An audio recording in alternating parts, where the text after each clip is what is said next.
కన్నవారు కాదన్నా, ఉన్నవారు వద్దన్నా, మేమున్నామంటూ అభాగ్యులను అక్కున చేర్చుకుంటూ మానసిక స్థితి సరిగా లేక వీధుల పాలైన ఎందరో అభాగ్యులకు శ్రీ శంకర గురూజీ మార్గదర్శకత్వంలో పునర్జన్మను ప్రసాదిస్తున్న మానవతా క్షేత్రం అమ్మా నాన్న అనాథ ఆశ్రమం.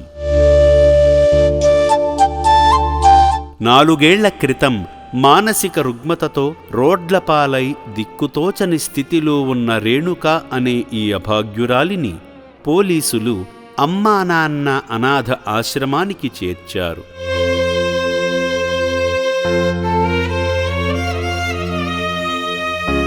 ఆశ్రమంలో అందిన వైద్యము, సిబ్బంది చూపిన ఆత్మీయతతో రేణుక మానసికంగా కోలుకుంది.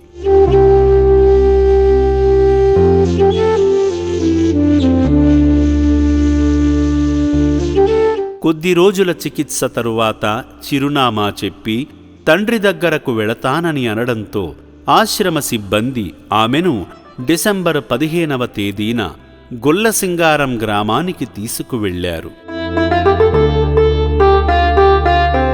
వ్యాన్లో ఇంటిదారిని తనే చూపిస్తూ ముందుకు తీసుకువెళ్ళింది.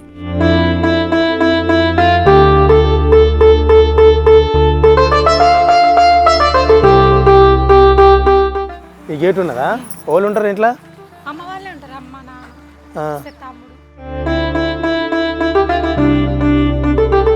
ఇంట్లో ఉన్న తండ్రి వెంకన్నను చూసి ఆశ్రమ సిబ్బంది పలకరించి కూతురు రేణుకను జాగ్రత్తగా చూసుకోవాలని కౌన్సిలింగ్ ఇచ్చి తండ్రి చేత సంతకం చేయించుకున్నారు.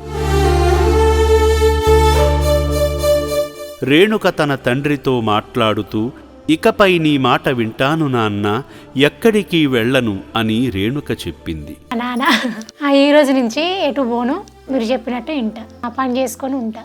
కష్టాల్లో ఉన్న వారిని ఆదుకోవడం కంటే మించిన సేవ లేదని నిరూపిస్తున్న శ్రీ శంకర గురూజీకి ధన్యవాదాలు తెలుపుతూ ఇకనైనా రేణుక తన కుటుంబంతో సంతోషంగా ఉండాలని కోరుకుందాము.